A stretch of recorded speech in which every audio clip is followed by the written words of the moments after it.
Okay, so in this video, we're going to talk about how to calculate the numbers of protons, neutrons, and electrons by a method that my students generally refer to as the Zapen chart.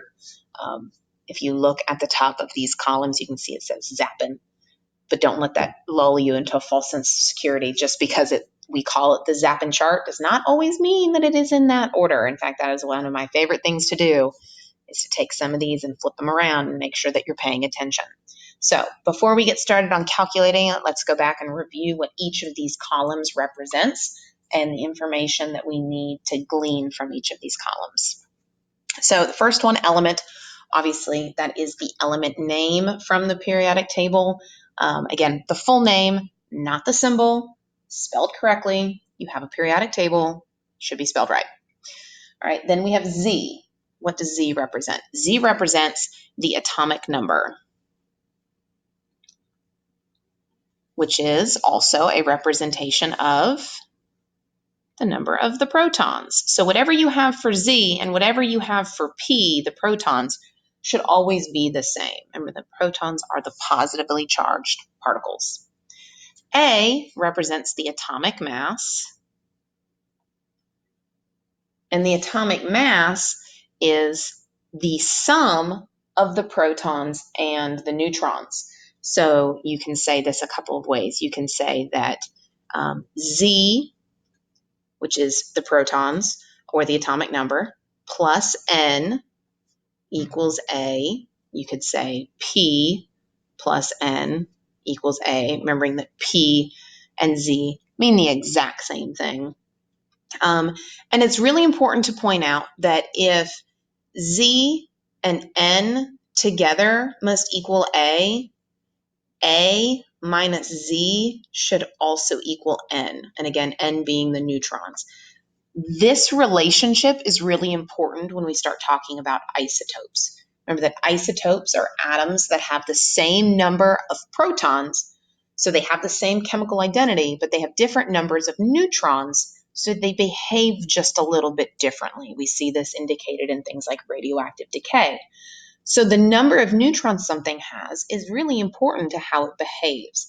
And just because things have the same Z, or protons, does not mean they have the same neutrons. And so you really got to watch for that. All right, E is our electrons, our negatively charged particles. N, again, neutrons, neutral charged particles. Then we have plus or minus. So this is asking about the charge. So the two charged particles we have are the protons and the electrons. If the protons and the electrons are equal, meaning we have the same number of protons as we have electrons, then we have an atom with a neutral or zero charge. But if I have more protons than electrons, I'm going to have an ion with a positive charge. Or if I have more electrons than I have protons, I'm going to have an ion with a negative charge. So a good way to remember this is P minus E equals the charge. All right. Atom or ion. So remember that an atom has no charge, an ion is going to have a positive or negative charge. And then formula. So the complete chemical symbol or complete formula for one of these elements is represented by the A number, the atomic mass, over the Z number, the atomic number. When I say over, I'm just saying that the A is written on top of the Z. There's not a fraction bar involved here. In fact, if you were to put a fraction bar, it would be so very, very, very wrong. Please don't do that. It's just A written on top. And remember that A is always going to be a bigger number. So the big number always goes on top. So the A number over the Z number, the symbol, so whatever the abbreviation from the periodic table is, and then the charge if there is one. So the plus or minus. If there's no charge, if it's an atom, then obviously that part is left blank. So we're going to work through some very typical style examples that you're going to see on these Zapen charts, and kind of just the pitfalls that you might fall into, the things that you need to watch out for as we go through. So to complete a Zapen chart, you really only need periodic table. You may want a calculator if you just don't trust your ability to add and subtract. Some students find it really just comforting to have it there just to check their math. But that's really it, just the reference packet and the calculator.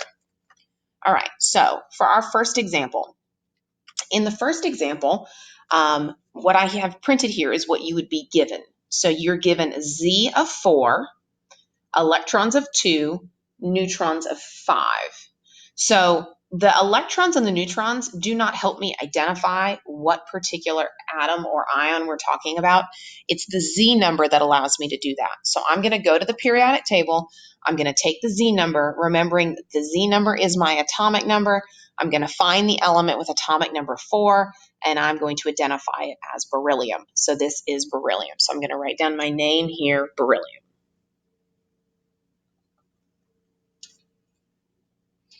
Okay, so beryllium. So beryllium has an atomic number of 4, and then now I need to fill in the A. Well, I can look on the periodic table and see that this has an atomic mass of 9, but I need to make sure that that agrees with the number of neutrons that I was given here. Sometimes it does, sometimes it doesn't. If the mass or the combined total of the neutrons and the protons equals the same number that's on the periodic table, then we are not dealing with an isotope. But if I add those up and they don't agree, then I am dealing with an isotope. So in this case, 4 plus 5 is 9, 9 and 9.012 are equivalent. So this is not an isotope. So I don't have to write beryllium-9. I can just write beryllium because this is what we would consider the standard isotope of beryllium. So beryllium, atomic mass is 9. All right. For my protons, protons and Z are always equal. So if I have a Z of 4, I have 4 protons. Okay. E we've got, N we've got. Now we come to charge. So charge, we said, is the difference between the protons and the electrons. I have 4 protons. I have 2 electrons. So 4 minus 2 is going to leave me with 2, favoring the proton because I have more protons than electrons. So my charge here is going to be plus 2, representing that I have 2 more positive particles than I have negative particles. This does in fact have a charge, therefore it is an ion. And then when I write my formula, my complete chemical symbol, I'm going to have my A number on top, 9, my Z number on the bottom, 4, my symbol, Be, and then my charge, plus 2. Okay. All right, let's look at the next one. Oxygen. Wasn't given anything until I get over here to the charge. Charge is listed as minus 2. So I'm going to go on my periodic table. I'm going to locate oxygen because it seems like if I'm only given the charge, I'm going to have to take all the other information from the reference packet. So the first thing I see with oxygen, it's going to have a Z number of 8. I wasn't given any neutrons, so I don't have to have anything to add to, so I can just take this right off the periodic table. I've got an A number of 16. All right, Z and P are the same. So if I've got 8 for Z, I should have 8 for P. Now, electrons. If a charge is not given and the number of electrons is also not given, then the only thing I can do is assume that the protons and electrons are equal and that this is an atom. But in this case, I did give you a charge. So because the charge is negative, that tells me I have 2 more electrons than protons. Now remember, it's the protons that determine the chemical identity of the element. So if I'm telling you it's oxygen, oxygen has to have 8 protons. This cannot change. So how do I make it so that I have 2 more electrons than protons? I'm going to have to add 2 electrons so that I end up with 2 more electrons than the number of protons I have. So if I have 8 protons and I need 2 more electrons, I got to have 10 electrons. All right. Neutrons. Well, again, I wasn't given anything to tell me that this is an isotope. So A minus Z gives me N. 16 minus 8 gives me 8 neutrons. Is this an atom or an ion? Well, if it has a charge, we know it's an ion. And then my complete chemical formula is going to be the A number, 16, over the Z number, 8, the symbol, O, the charge, minus 2. Okay, let's go on to the next one. Oh, all you have is one number here, 19. So the number that you're given, 19, is the Z number. Well, I know that's the atomic number. I can use that to identify the element. I could also identify the element if I was given the protons, because remember, protons and Z mean the same thing. So 19 protons, atomic number 19, I'm looking at potassium. So with no other information given, everything's got to come off the periodic table. So let me scoot this up so I can have this up here. So for potassium, so I'm going to fill in the name, potassium. I've got a Z number of 19. I'm going to have a number of 39. Rounded to the nearest whole number, 39.10 is just 39. So 39. Number of protons. Well, Z must equal P, so 19. Electrons. Well, I wasn't given a charge, and I wasn't given the number of electrons, so the only thing I can do is assume that protons and electrons are the same. So 19 protons, 19 electrons. Neutrons. All right, so A minus Z gives me N. 39 minus 19 equals 20. All right. Charge. P minus E equals the charge. 19 minus 19 is 0. This has no charge. If it has no charge, I know that means that this is an atom. And then for my formula, the A number, 39, over the Z number, 19, and my symbol. Potassium has the symbol of K. All right, so 39 over 19K. All right, let's go on to the next one. Oh, carbon-14. So what does that tell me? This particular notation tells me that this is an isotope of carbon. Specifically, it's an isotope of carbon that has a mass, the A number, of 14. So whatever the hyphen number is that tells me the specific mass, that's what I plug in for A. Okay. Now, if I have an isotope, remember, in particular, that's going to affect my neutron column. So when I get there, I have to remember I'm dealing with an isotope. So let's fill in the rest of our columns first.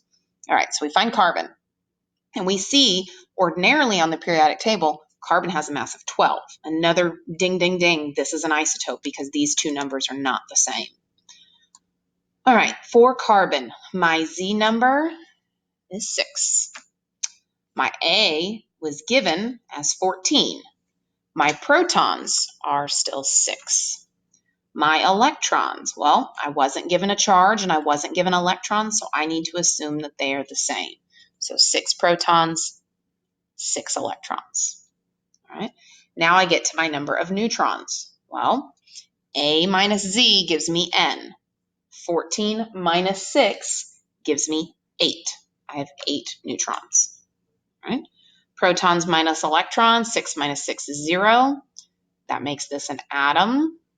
And my formula is going to be 14 over 6 C. Okay. Oh, let's look at the next one. All right, what did we get for this one? We got number of protons, we got number of neutrons. So I'm going to have to use the number of protons, which I also know is the Z number, so I can fill that in to identify the element. So what element has 3 protons? So I come over here and I see, oh, look, it's lithium. So lithium is my element. I'm going to fill in the name, and I'm going to start working my way across. So protons gave me Z. Z is 3. A. Well, when I look on the periodic table, I see that lithium has an A of 7. But don't forget over here, I was given neutrons. And the neutrons have to be added into my atomic mass. So if A minus Z equals N, N plus Z better equal A. And if I have 5 neutrons and 3 protons, that's 8. And 8 and 7 are not the same. So this is an isotope of lithium. So it's not just lithium over here for the name. I need to go back and add 8. This is lithium 8. This is an isotope of lithium. All right. For my electrons, I wasn't given electrons. I wasn't given a charge. I have to assume protons and electrons are equal. So 3, 0 charge. That makes it an atom. Okay. Remember that being an isotope does not affect whether it's an atom or an ion. Okay, that's all just about charge. So don't get fooled into writing isotope here. That's not a thing. All right. Symbol, A8 over Z3 Li. All right. Next row, I think we have 2 more. So next row we have atomic number of 9, electrons of 10, neutrons of 10. If I know the atomic number, I also know the number of protons, so I can fill that in. So let's go look up what element this is. 9 protons is fluorine. So fill that in. The A number. So on the periodic table, it says that fluorine has an A of 19. I was given neutrons, so I need to double check. 10 plus 9 is in fact 19. So this is not an isotope. Because the number here agrees with the number here, this is just a regular fluorine. All right, let's check our charge. Electrons minus protons. Well, they're not the same. I have 1 more electron than I have protons, so 9 minus 10 is going to give me -1, which makes this an ion. And then my symbol is going to be 19 over 9, F minus 1. All right, 1 more in our Zapen chart. So the last one we see here, we have a P of 88, we have an A of 228. So I know if the P is 88, the Z is also 88, and that was all the information I was given. So I need to go to my periodic table, I need to find the element that has 88 protons. And I find it down here at the bottom, it is radium. So I'm going to write in radium. And I see that radium has a mass of 226. Well, my chart says 228, so that means that this must be an isotope. So radium 228, 88, 228, 88.